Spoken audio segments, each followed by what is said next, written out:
You don't,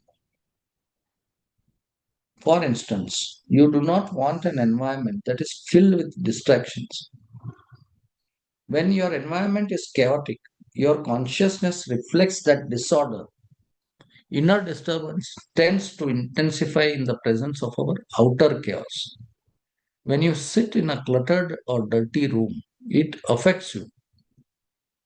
If clothes are scattered everywhere, if books are lying open and dirty dishes are stacked up in the sink, how well can you meditate?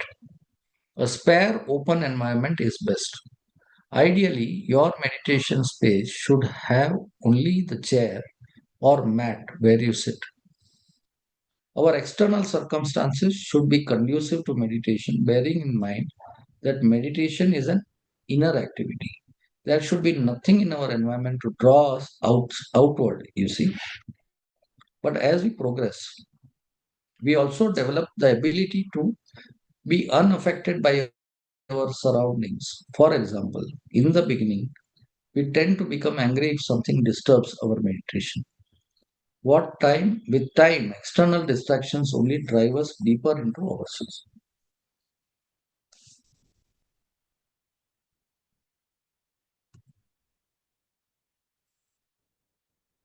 What other factors affect meditation?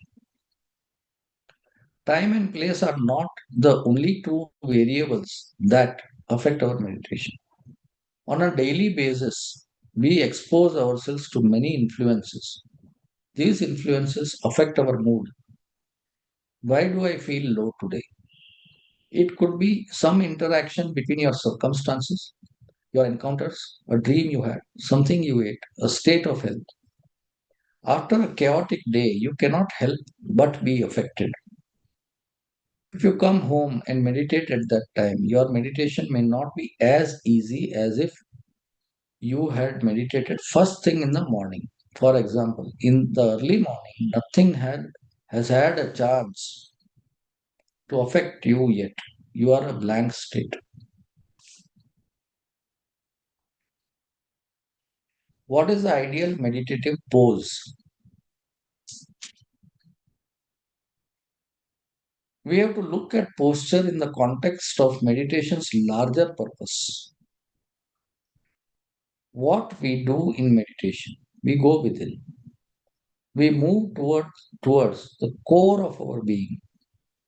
In deep meditation, we come into contact with the source, dissolving in it, mingling in it, and merging in it. We become one with it. This union represents the true state of yoga.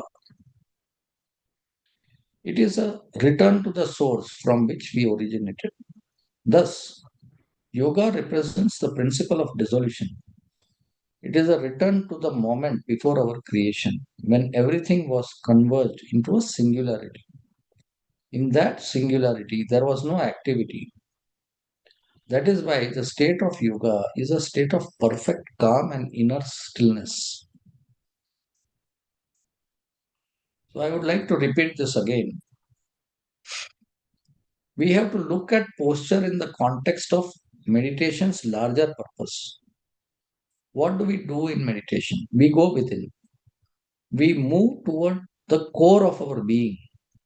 In deep meditation, we come in contact with the source, with our source, dissolving in it, mingling in it, and merging in it. We become one with it. This union represents the true state of yoga. It is a return to the source from where we originated. Thus, yoga represents the principle of dissolution. It is a return to the moment before our creation. When everything was converged into a singularity, in that singularity, there was no activity. That is why the state of yoga is a state of perfect calm and inner stillness.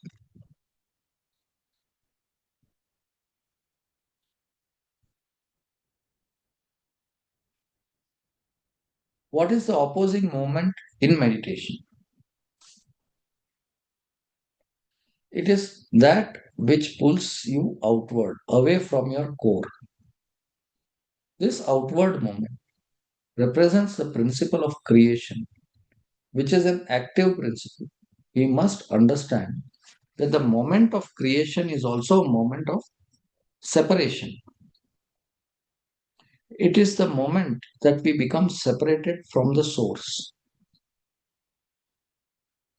Similarly, the creation of the soul is the moment that it became separate from its source. For the first time, unity is lost. For the first time, we experience incompleteness. We experience dissatisfaction. With meditation, we re enter that state of unity and stillness. We regain our originality, our universality. I would like to repeat this again. What is the opposing movement in meditation? It is that which pulls you outward, away from the core. This outward movement represents the principle of creation, which is an active principle. We must understand that the moment of creation is also a moment of separation. It is the moment that we became separated from our source. Similarly, the creation of the soul is the moment that it becomes separate from its source. For the first time, unity is lost. For the first time, we experience incompleteness. We experience dissatisfaction. With meditation, we re enter that state of unity and stillness. We regain our originality, our universality.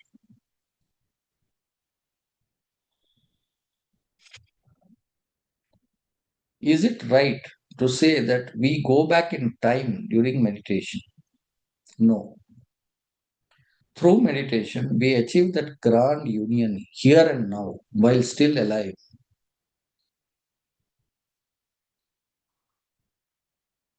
To master yoga is to transcend the limitations of dash and the limitations of dash. It is death and time.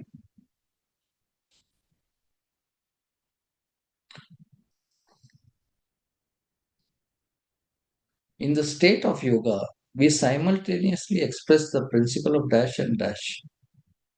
In the state of yoga, we simultaneously express the principles of creation and dissolution.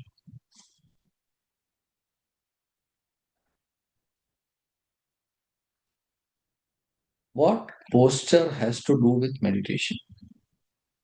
So, actually, this is a kind of continuation only on posture. The state of deep meditation begins with posture.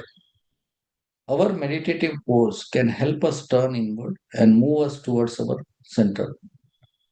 We have already discussed several of the 8 steps of Patanjali's Yoga Sutras.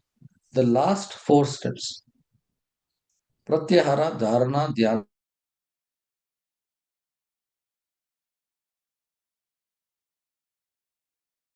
which is to turn inward, we proceed through Dharana and Dhyana, where we rest in the heart. Finally, we enter Samadhi, when we start to dissolve into the source.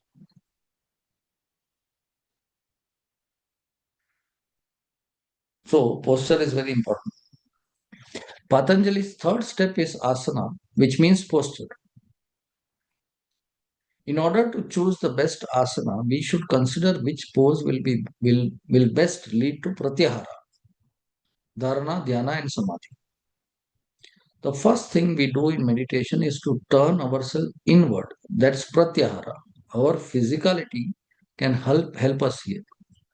If our eyes are wide open, if our bodies are sprawled out, and if our legs are stretched in front of us, it is not going to help us go within. Such poses lend themselves to a more external orientation. To achieve pratyahara, our physicality has to adopt a contracted form. So, why is posture very important? What has posture to do with meditation? This is the reason. Okay. It's continued. What posture should one adopt for meditation? The traditional posture for meditation is a seated pose with folded legs. The position of the hands is also important.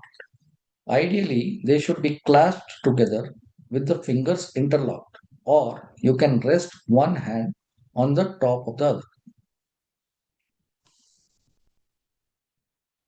Why do we meditate with closed eyes? Sight is the most prominent sense. We tend to focus upon whatever we see. So, closing that gate of sight helps us reorient our awareness inward, which is pratyahara. From asana and pratyahara, we then proceed through the rest of the steps dharana, dhyana, and samadhi. In samadhi, we enter into a state of union with the source. From the source, we draw a subtle current of energy. By sitting with folded limbs, we form a kind of circuit. This circuit allows that current to flow throughout the system. It passes from limb to limb, cycling around and around again. If our limbs are not in contact with one another, so the circuit is broken and the current escapes and goes waste.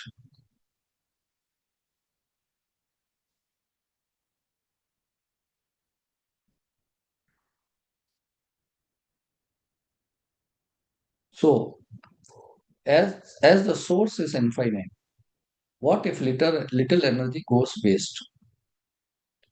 When you truly value a resource, you want to make the very most of it. You conserve it. In meditation, what we receive is the very highest. It is the divine essence. So I think that we would not want it to go to waste. The truest form of gratitude is to make good use of what you receive. Posture may seem like a small thing, but in this respect, it cements our relationship with the source.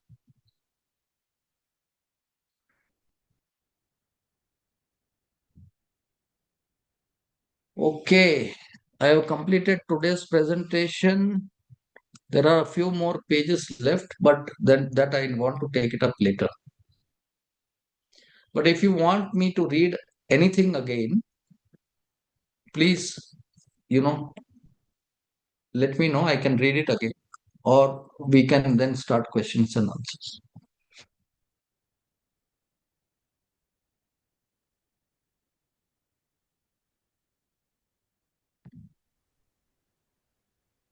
Shall I stop the share?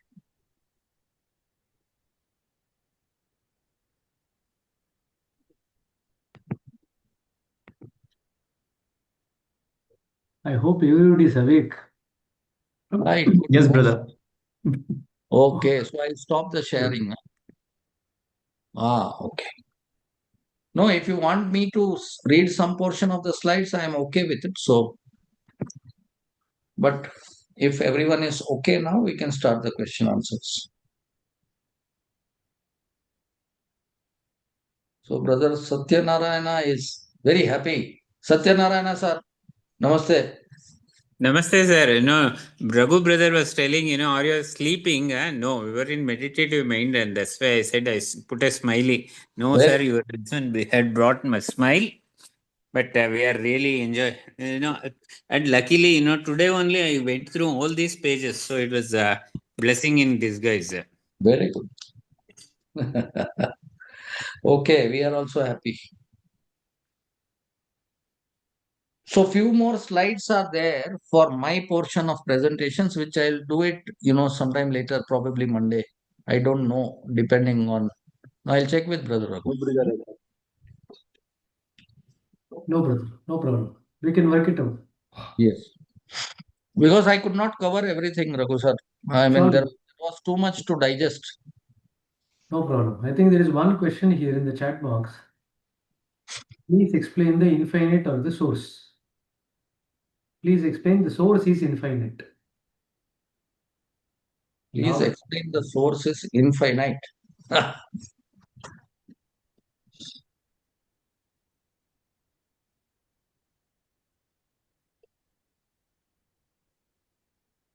Who is answering, Raghu sir? Oh, I'm just waiting for you to answer. Start the Oh, answer. oh, I was thinking, I was waiting for you to answer. Or brother Satyanarayana, please come in whenever you feel like, sir, with your experience and I think there is that asymptote, no? ah, There is the example of a mathematical function called asymptote that Daji has given. ah, That you proceed towards the source, but you never actually achieve the union with the source. yeah, correct, Yeah, two correct. lines coming parallel to one another. Yep. No, source has to be unlimited. It has to be infinite. It is actually we are traveling towards infinity. Reason being, if the source is limited, all limitations will apply to the Almighty. The source has to be unlimited. Then only the surge mark system. That is why surge mark system is so effective. You can never say that you have reached the destination. In a sense, it is not like going from Bangalore to Delhi and reach the destination. It cannot be. Just think it over. Brood over it. You will get the answer.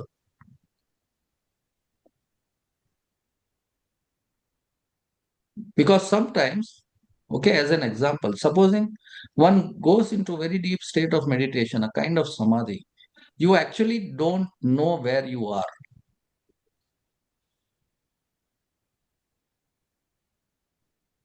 Creation will lose its purpose if the source was not infinite.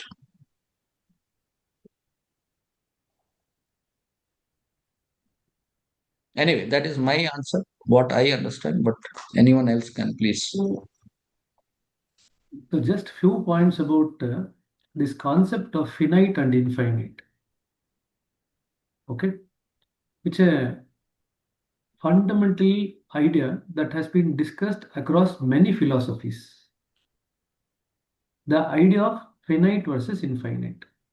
If you remember, in one of the earlier sessions, we spoke about the difference between the concentration and meditation, where we said the object is infinite. Correct?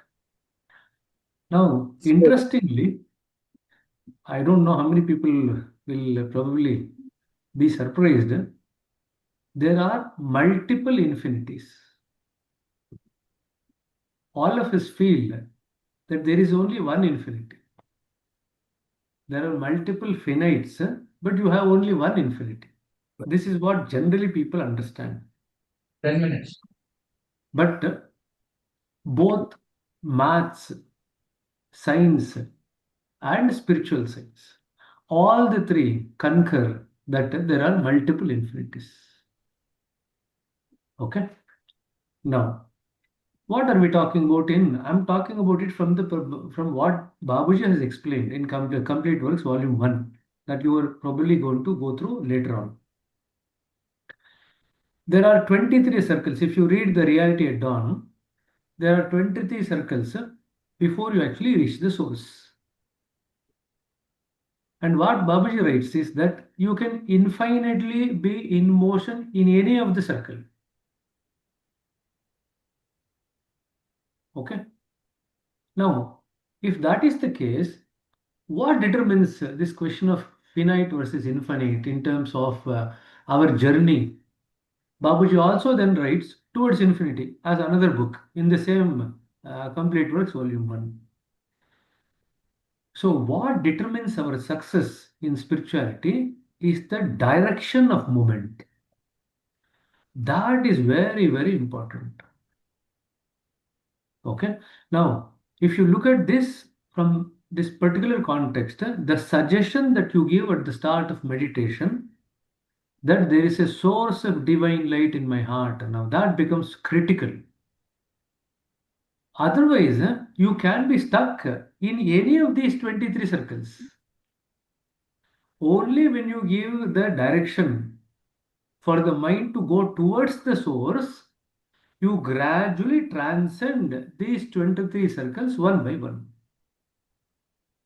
Otherwise, if the direction is lost, you can be stuck in that particular circle infinitely. Not that there is no motion there, the movement is there, but the direction of movement makes a huge difference in terms of our journey. Okay, so these are some of the thoughts that you need to keep in mind. And somebody, I'm not sure how many people went back to maths and studied what is this asymptote. Yes, It's brother, well studied. here, but very few people will go back to mathematics and actually study what is this asymptote that Daj is talking about. But it's a very, very interesting concept. There are quite a few interesting things which came about in the presentation today in the slides. For example, the concept of singularity. If you go back to the Big Bang theory, there is also the concept of singularity. So there is this a very old understanding in our Hindu philosophy that there is the Anda, there is the Pinda, and there is the Brahmanda. So Anda, Pinda, Brahmanda. Anda is a fertilized egg or the zygote. Pinda is this body that we are now having. Brahmanda is the cosmos. So what is there in the Anda, which is the fertilized egg or the zygote, is what is there in the Pinda, which is the fuller expression of that zygote. That's all it is. It is no different. We all have come from the same single cell, a fertilized egg. That's it. Now, if you look at this particular body and say that you actually came from that particular small cell which is invisible, it is very difficult to believe. But we all know the fact, even confirmed by science, that we all have come from that single cell stage only. Right? If you then take this Pinda, Babuji writes again in Complete Works Volume 1, whatever is there in the macrocosm is there in the microcosm. What is the microcosm? This human body that we are talking about is the microcosm. Everything that is there in the macrocosm is there inside in this microcosm. It is no difference. In fact, man is a miniaturized universe. Okay. Now you might wonder, we actually look at all the spiritual points as something related to different parts of the body. You know the marking of point 1, point 2, point 3, all the points that you read. And then we actually talk about the journey through these points. What exactly it means is, although we feel the journey in the personal, we are actually journeying in the impersonal. The journey is felt in this life as long as we have the body in the personal. However, the actual journey is occurring in the impersonal. What is this impersonal? The impersonal is the vibrations of the consciousness, the subtlety of the consciousness. That's why Daji says in Designing Destiny that the moment the soul leaves the body, corresponding to the level of the vibration that the soul has, it goes to that realm of consciousness. Where does it go? The journey has occurred in the microcosm, but the soul goes to that realm of consciousness in the macrocosm.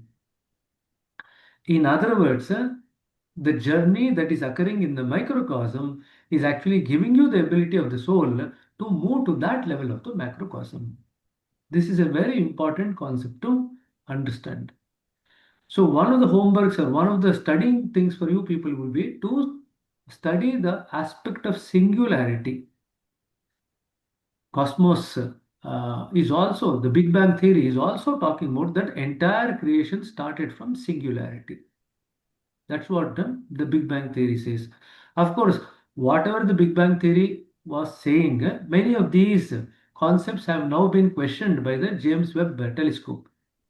If you people are reading about the science, the cosmic science or the cosmos related research, you will see that some of the assumptions about the Big Bang theory are now questioned by the James Webb Telescope. Some of the pictures that James Webb Telescope has taken actually questions some of the theories that is being held. Okay, so that was another aspect. The third aspect which we wanted to kind of pay a bit of attention today was the why do we meditate early morning? What is the reason? For that, we need to understand that there are three bodies that we carry: the causal body, the subtle body, and the gross body. All human living beings are made up of these three bodies. The extent to which each of these three bodies actually are developed and manifested differs from a mineral kingdom to a plant to an animal and to a human. When we meditate, when we expand in consciousness, these three bodies also separate out over a period of time. In other words, the differentiation between these three bodies becomes more and more clear. Now, the subtle body consists of three koshas. The outermost body, which is the physical body, is the Annamaya kosha, that is called as the gross body. Then you have the subtle body, which is consisting of the Pranamaya kosha, the mind, and the intellectual sheath. These are the three sheaths which come together to form the subtle body. Then you have the causal body. Now, generally, our experience shows on a day-to-day basis that when we are in deep sleep state, we take that experience as real, disregarding the existence of either the subtle body or the physical body.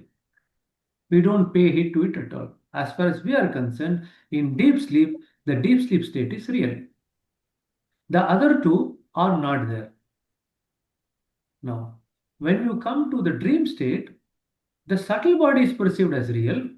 The other two bodies are now not perceived as real. It's almost like non-existent.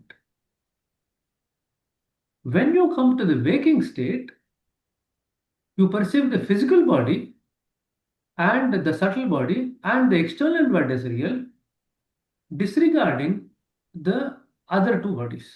In other words, the physical world and the external world is taken as real, and the mind which is working behind the subtle body and the causal body behind that is taken as unreal. In other words, we pass through the entire life cycle mistaking one body or the other as real at different points of time in a 24-hour cycle. Now, spiritual journey, meditation should actually help you in integrating all these three bodies, becoming aware of all the three bodies, and coming to know the functionality of all the three bodies. That is what you get to know as you go deeper and deeper into meditation. Okay. Now, in deep sleep, you are in touch with the causal body. In the dream state, you are in touch with the subtle body, and in the waking state, you are in touch with the physical body or the gross body.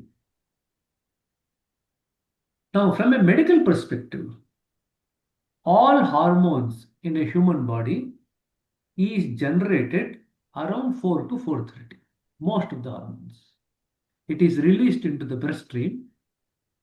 Now, although the hormones are released, it is not kind of fully kicked in terms of its actions or functionality. So, if you can actually meditate either before the release of the hormones or within about an hour or hour and a half after the release of the hormones, that is the best time to meditate. That's a biological reason. If you meditate early morning when you are in touch with the subtle body, but you have not yet actually become attached back to the physical body or the world, then you can actually have a very easy way of going into yourself. Of the three, the best meditation is when you do meditation when you are in touch with the causal body. Babuji talks about it in the complete works, saying that midnight meditation is the best. Why the midnight meditation is the best? The mind is not yet turned on at all. At least in the early morning, the mind is turned on, but it's not yet active fully. But in the midnight meditation, the mind is not yet turned on at all. You are actually just in touch with the causal body.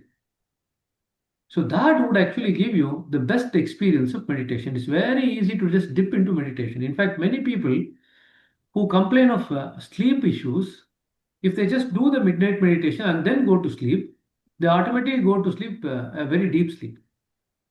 Because both in meditation and deep sleep, you go to the same place. There is no difference whatsoever.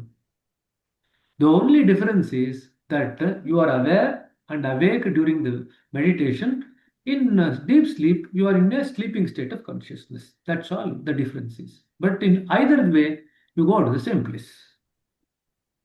Okay. So this was one of the other points that I wanted to mention to keep in mind about what are we in touch with and what exactly happens to these bodies over a period of time as we meditate and go deeper into ourselves. There are many other points that came out during the slides. This chapter is important in the sense that this is also covered in Maxim 1 of Complete Works. So it's quite likely that some of these questions might have answers from both Maxim 1 and Heartfulness Way. So if it comes as part of section A, you probably are expected to write answers from both. If it's going to come as a section B, they will definitely tell you which book to actually look at. You can actually look at from that particular book and write it. I think with this little bit of some explanation about some of the points that was discussed today, I'll stop and then we can go to other questions. There are a lot of people who typed so many things. Asim told, I think I told you to just have a look at the mathematical concept. Our journey is also infinite when we go towards the source, but the direction is important. Just remember that. Okay. Otherwise, you can be stuck in any point infinitely. Explanation between automatic and automatism, brother. Automatic and automatism.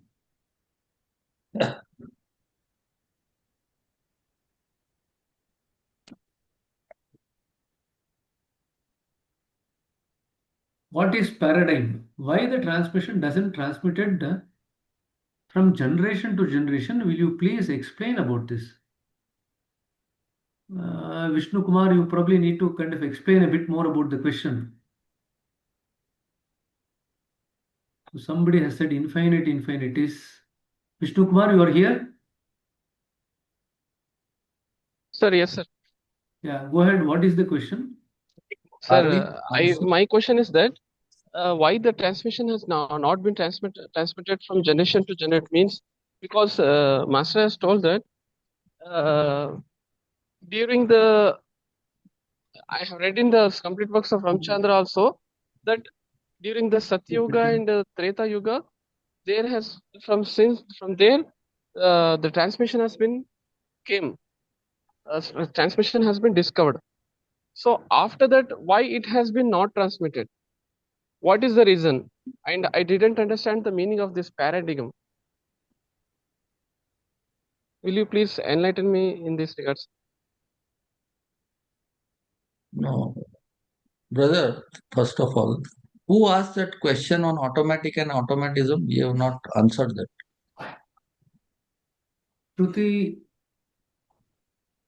Shruti is the sister. Okay. I mean, what I understand, automatic is something to do with some mechanical device. Okay. Automatism is much higher, wherein our mood gets transferred to that particular, what we want to do. It's a kind of habit that gets formed. So that is the difference, which I can explain. Okay. Now this brother told something. No, I just didn't understand. Get his question. Can you repeat, please? Why is transmission not transmitted from generation to generation? What is paradigm? So I don't know. See that part of the question, what is paradigm? I don't know which context that you are talking about. But the next question, although transmission was discovered 72 generations before Raja Dasharath, why is the transmission not transmitted from generation to generation? That is the question. Oh, okay. The soul has to master itself to transmit. Okay, it has to reach to a level where it is in osmosis with the source. Then only transmission can be triggered. It cannot be a family lineage. It's an essence of the highest order. And a person has to reach to that level of consciousness where there is no consciousness at all. It's divinity only. Only such persons can transmit. Such personalities.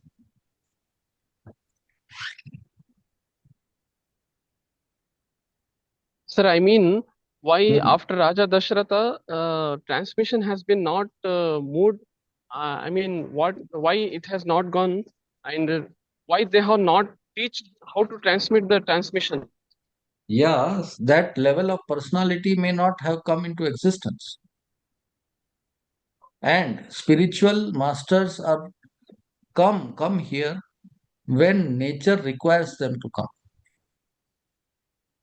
When there is a need for transformation, only then. At that time, that need was there. Then again, the need has come in this era where Swami Vivekananda used to transmit, though he never said that. And later, of course, Lalaji Maharaj, Babuji Maharaj, Chariji Maharaj, and our current master.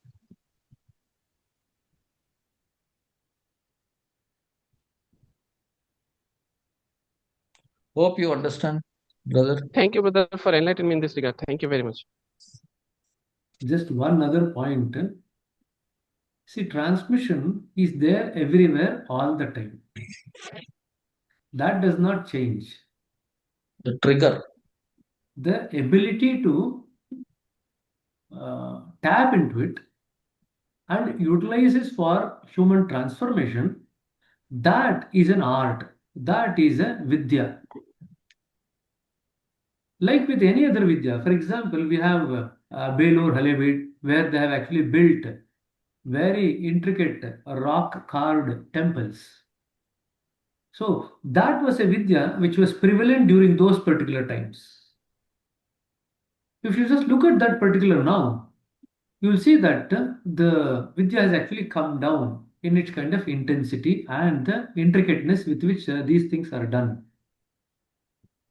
So in other words, every vidya seems to have some kind of a shelf life. It is there for some period of time. Over a period of time, it kind of degenerates. Transmission itself does not degenerate. But the vidya with which this transmission is tapped for the benefit of mankind, that degenerates. If you read the complete works, volume 1, Babuji writes that Hindus who knew about transmission many generations back, they had lost this art of tapping into this transmission for transformation. So Lalaji came in as a prodigy of nature. He revived this ability of the human beings to tap into the transmission and utilize it for human life. That is what Lalaji did. And that is now continuing. Ramakrishna Paramahamsa also had the ability to transmit. Those were quite a few people who have come. Krishna had the ability to transmit. People who have come before Lalaji who had the power of transmission. But it's only now a spiritual system has been brought in where transmission has been made available so easily for so many people at the place where they are staying. We all just take sittings at home. We go to the preceptor's house, take sittings. We go near my sub-center, take sittings. The transmission is available. This reach of the transmission to the common man through this particular system is happening for the first time. That anybody who is interested in spirituality can take the benefit of the transmission and utilize it for their own transformation. This is the biggest thing that Lalaji and Babuji have been able to come about as a system where transmission can be utilized for hastening the spiritual journey. Even to a common man, you are not expected to go to a forest, you are not expected to do rigorous rituals or anything, exercises, nothing of that kind. Wherever you are, if you have the interest in spirituality and developing spiritually, this transmission is available at the nearest place. That is the beauty of the system that has been created as of now. Okay. Now, we don't know how long this system of transmission that we are having is going to last. Again, like it was lost during the course of time, it's also quite possible that this might happen again over a period of time. We don't know. It could happen in few hundred years, few thousand years, whatever. But again, the best thing is for us to make utilization of this resource that is being made available to us for free. So that's the best thing for us to do. Okay.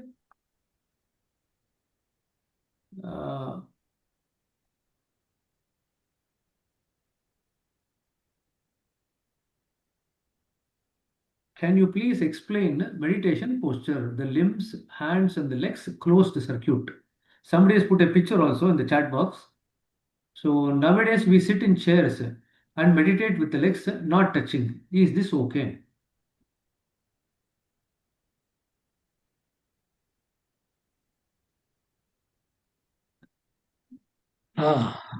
So even if you sit in chairs, keep your legs crossed and bring it to a pose where your legs as well as hands are clasped. Legs also you can clasp. I cannot show you right now, but don't keep it open like this. The energy will flow out because this divine energy, first of all, it is very, very subtle. You know, you should have that feeling within.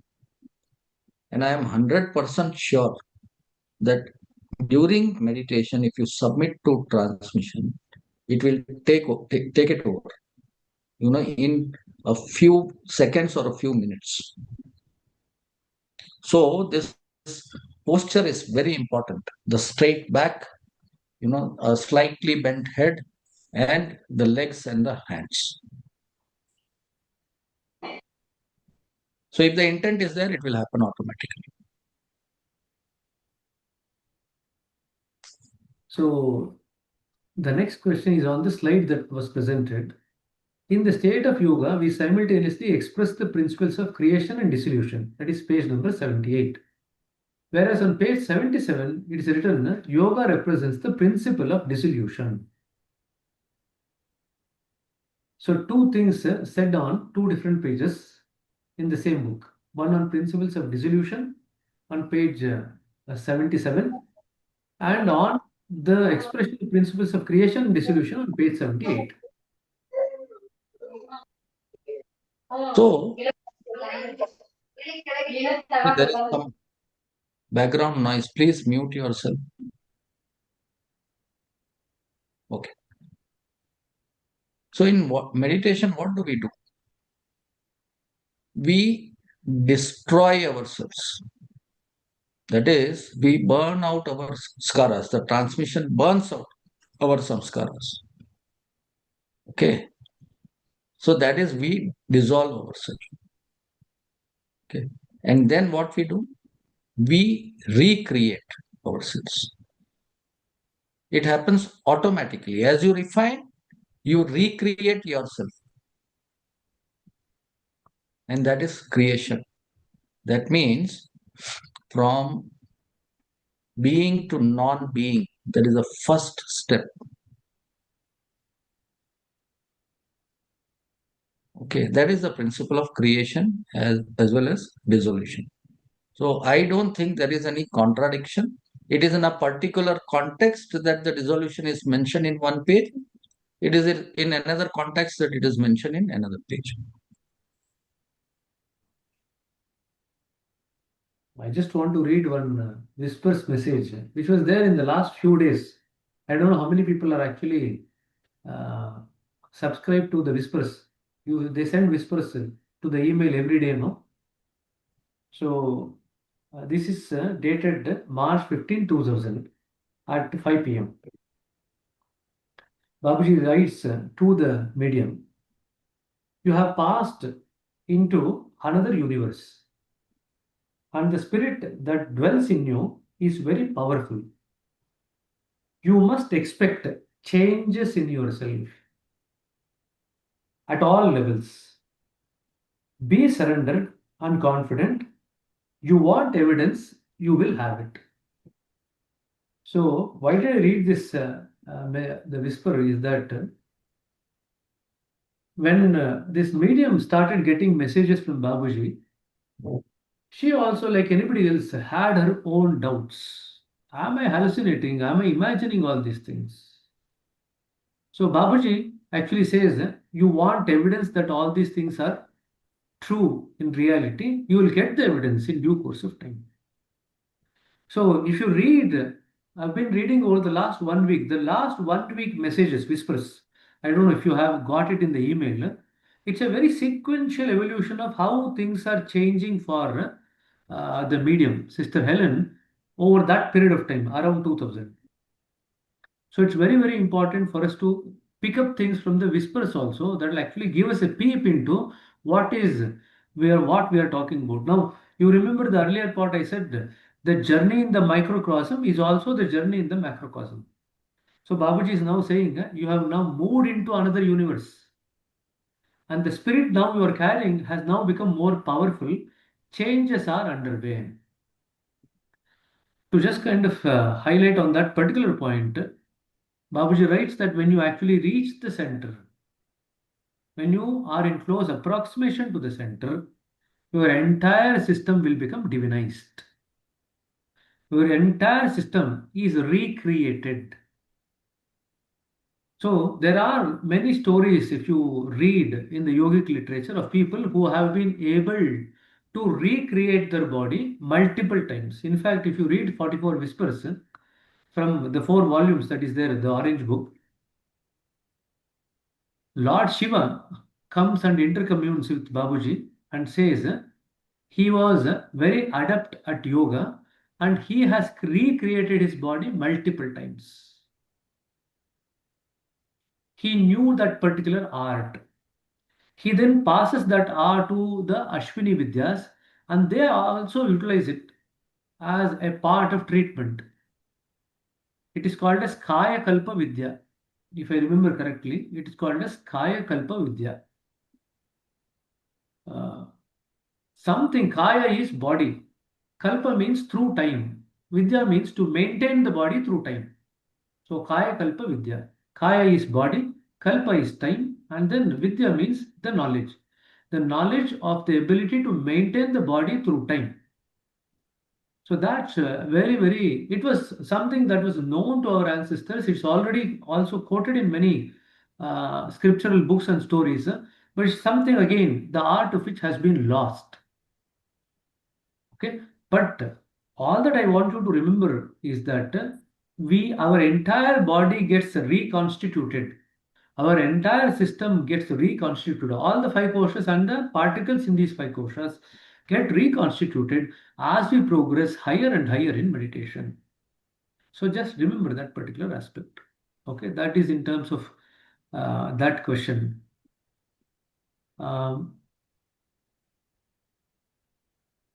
Vijnanamaya kosha and Anandamaya kosha, are they belonging to the causal body? No, Anandamaya kosha is called as causal body. Vijnanamaya kosha belongs to the subtle body. Another brother, the mind is at ease when the heart is at peace. I thought the other way around. Hence, can you please clarify with more detail, please? This is a statement which Darji has made in the book. The sentence in the book, the statement in the book, the mind is only at ease when the heart is at peace. So they want when how They do you want convince them? clarification. The clarification is why not the reverse? Why not the reverse? Because the heart contains everything. It contains the entire divinity itself, plus it contains all the gutter of this universe. Okay. The problem is our consciousness is so much outward oriented.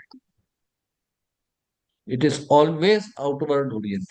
And if that is the case, the mind cannot be at peace. Is Heart has to be peaceful, and if it has to be peaceful, there should be no likes and dislikes.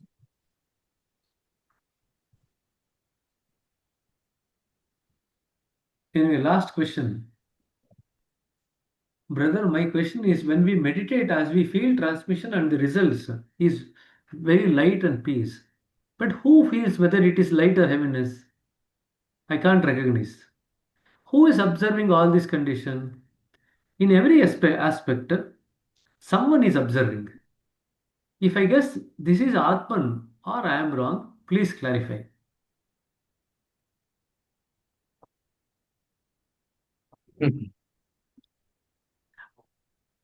The answer to your question, this particular question, is your own experience. Your own experience in due course of time will reveal who was the observer, who was the experiencer, who was the witness. So some of these concepts that you are asking, it's very interesting, but these are all learnings not based on explanation, but it's based on experience. And I did ask you one question last time, which nobody actually tried to answer today, which is about when we say the experience is the basis of our journey. I told you that our mentally ill patients have more experience than normal people. Is that the experience that we're talking about? I asked this question, but nobody answered. But we can park that question till next session, no problem. So that you can again think over it and then come back with the answer next session. Yeah. Brother Raghu, to add to what you are talking about experience, see, in our literature, there are so many places it is mentioned you are the experiment, you are the experimenter, and you are the result of the experiment. So, who is it? It is that I, what you call I-ness, that is the observer.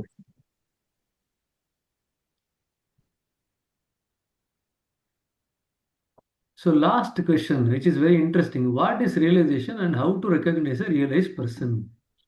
Ah, what is realization? And how to recognize a realized person?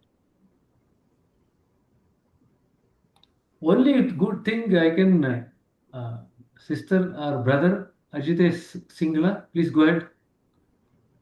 Yeah, hi brother. So yeah, this was the question that you posed last time, Yeah, and it is an interesting question that I started discussing with my pre-mentor as well, pre-work mentor, and like he gave me the answer for the first part of it that Babuji. Someone asked Babuji apparently what is realization, and he said that to recognize everyone as your own sisters and brothers in the true sense, and that everyone comes from the same source, and how to recognize a realized person, from what I've read in Reality at Dawn. So I am taking an quote from there. I think that our guru is a realized person. So it becomes more of a question how to recognize a guru. So in Reality at Dawn, it is written that uh, guru is someone who can induce a sense of calmness when you are in their presence. So that's what we gathered. You can please elaborate more or add more. good. At least somebody has tried. What is it? Yeah, my again, sorry. My additional question is to how would you explain it to someone who is just starting meditation, who doesn't know anything about a guru or heartfulness in the way that we do? Correct. So in fact, realization is the realization of the fact that we are the drashta. So that's a very philosophical definition of realization. Realization, what is realization, is a question that evolves over a period of time. It is not a question that is going to stay static as far as answers are concerned. You might pick up any answers from any of the book. Eventually, you have to work out an answer that actually makes you feel satisfied and complete. That thing which once when touched or reached will make you permanently happy and complete and satisfied forever is what is the state of realization. We all go through different experiences in life. Nobody can deny that we are all passing through different experiences. That is a fact, beyond doubt. A person who cannot even recognize the fact that they are passing through experiences is said to be ignorant, right? But if you acknowledge the fact that we are passing through the different experiences in life, it was in fact it was there in one of the slides today that we all pass through in different incarnations. We pass through different experiences, which actually molds us. Okay, that was one of the slides that brother presented today. So when we talk about all these concepts to a new person, it is highly difficult, as you say. So how to actually, one of the ways of presenting meditation to a new person would be to say that meditation is a tool for transformation. That would be the easiest way. Now the question comes, transformation from what to what? Transformation from your current state to the best version of yourself. This is what Daji says. That every one of us are in a certain state, and meditation helps us to transform ourselves from the present state to a better version of ourselves as we move forward. This is one way of relating to meditation. See, we all learn driving. Why? Because it actually makes an impact on our life. We want to learn swimming. Why? Because it also makes an impact on our life. It makes our life better in some way or the other. Likewise, when you learn meditation as a tool for transformation, it should make your life better. Secondly, we just now spoke about the realization. What is realization? If you look at it in a slightly different way, realization is to establish yourself in the state of the reality behind the experiences that you pass through in this world. Realization is the state where you establish in the reality behind the experiences that you pass through in this world. That is realization. What is the truth behind the experiences, or what is the reality behind the experiences that you pass through in this life? Now, to just understand these two sentences, that meditation is a tool that actually makes you become better and better version of yourself. How is that related to trying to grasp the reality behind the experience that you pass through? One simple example for that would be that suppose you are a good batsman and you are in good form. If you are in good form, you are likely to hit a lot of runs. Suppose you are a good batsman but you are out of form. You will find it difficult to hit any runs. You will struggle. When we are in a better version of ourselves, we become equipped to answer this question, what is the reality behind the experiences that we are passing through? These two are something related to one another. Without us becoming the best version of ourselves, we will not be in a position to give an answer to that particular question, which is what actually takes us to the realization, the state of realization. Thirdly, when we talk about the experience, there are three things in experience. You have the experiencer, you have the experienced, and you have the act of experiencing. These are the three states that are there. Like we have the three states of consciousness. You have the waking state of consciousness, you have the dream state of consciousness, and you have the deep sleep state of consciousness. But what we are trying to establish ourselves in spirituality is to go towards the fourth state of consciousness, which is called as the Turiya state of consciousness. Now, the Turiya is the substratum for these three states. We can discuss about consciousness and how does it manifest, what exactly happens in sleep. All these things we can discuss on some other day. But you are essentially trying to go towards the Turiya, which is the substratum of all these three states. Likewise, in everything, there is knower, there is the act of knowing, there is knowledge. There is a trinity. Our job in spirituality is to go beyond the trinity. Remember this sentence that Babuji has written in Complete Works, where religion ends, spirituality begins.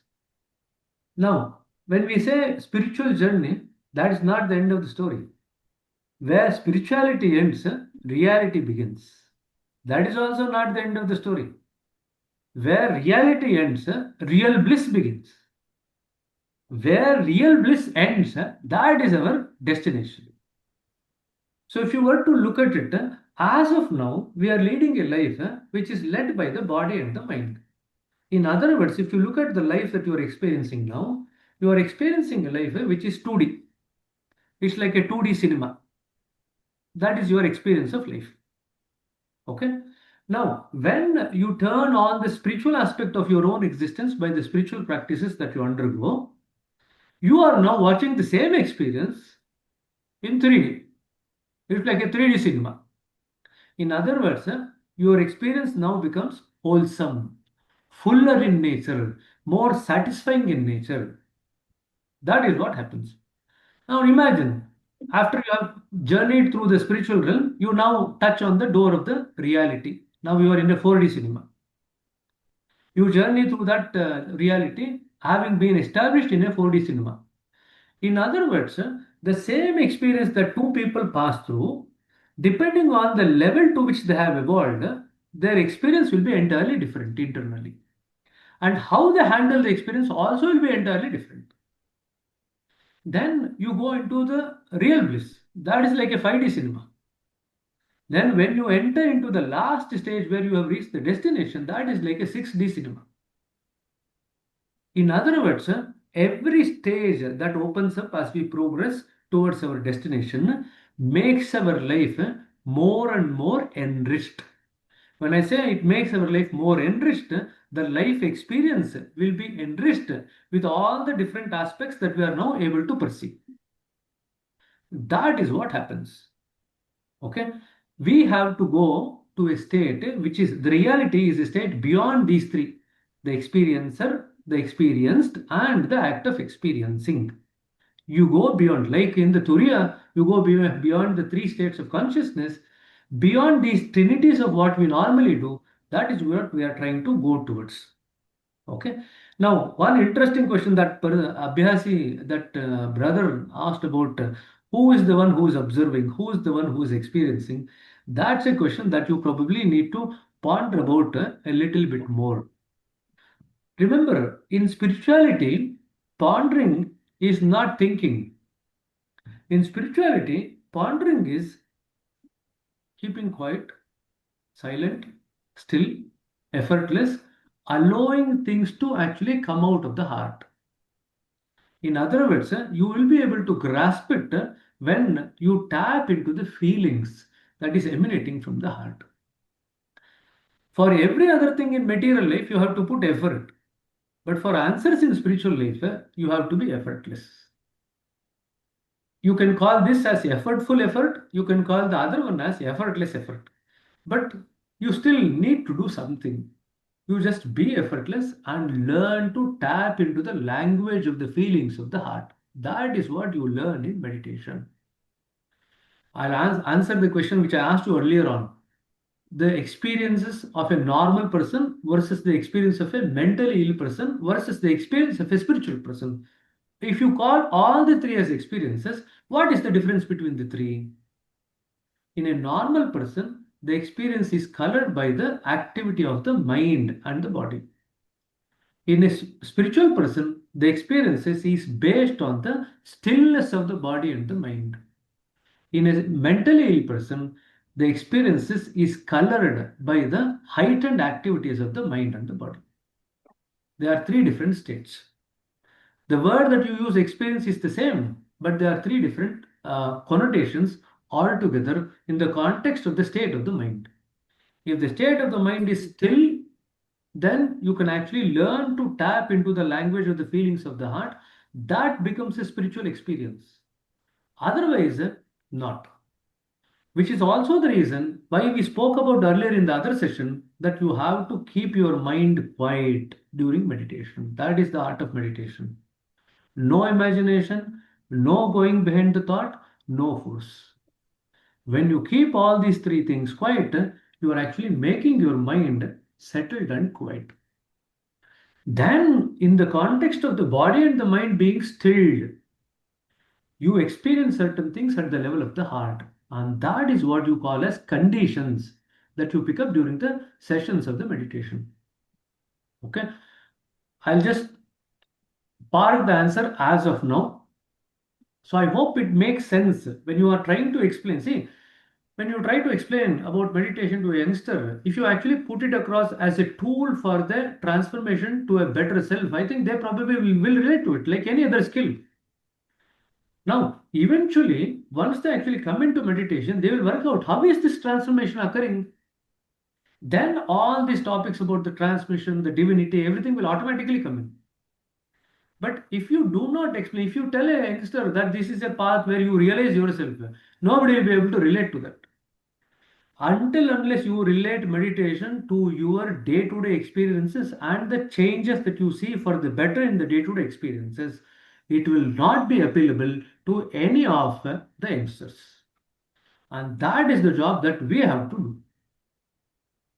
Okay, so I'll just stop answering this question. I know that you people are very interested and very inquisitive. I'm happy to note all these questions that you people are bringing. You are now going more and more deeper into many of these aspects, including the brother who read about the transmission from 72 generation before King Dasharatha.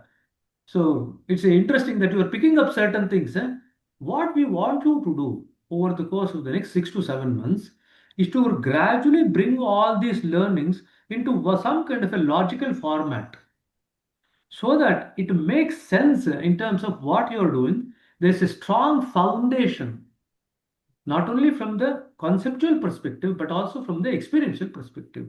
The conceptual perspective foundation gives you a basis which then leads you to the experiential foundation or the experiential uh, part of the journey. So there is a conceptual part of the journey, there is an experiential part of the journey. We need to go and take both of these things hand in hand. Then you will really enjoy the journey. Now, when I told you about 3D, 4D, 5D, remember every part of the journey that you undertake makes your life more and more enriched. Spirituality is that thing which enriches every aspect of your life. No aspect of your life will be untouched.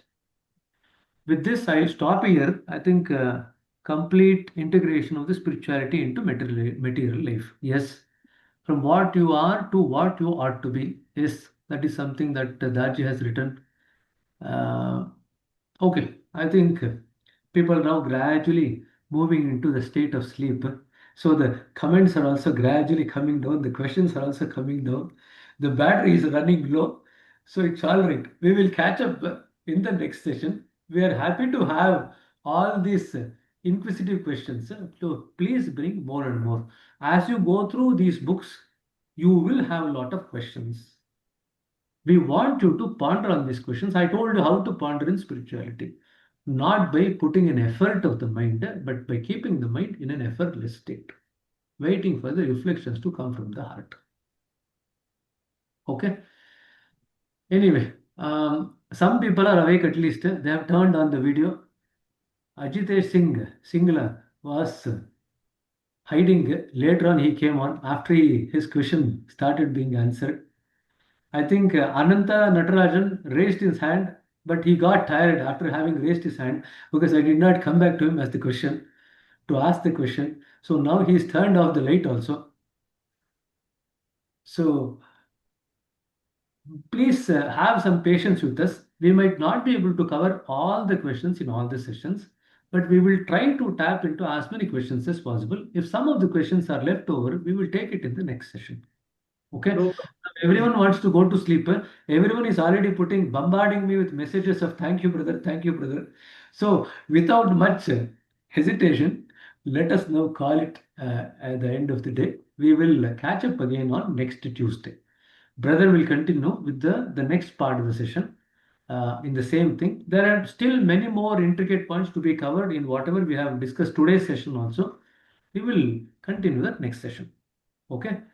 Good night to all of you. Thank you very much for joining us. Okay. Namaste. Namaste. Vidya sister, we will take the question next time. Brother, recording ಬೇಕು ಇದ್ರದ್ದು. Recording, we will Please. put the recording, not to. Yes. Okay. Thank you. No Lot of problem. thanks. Thank you. Right then. Okay.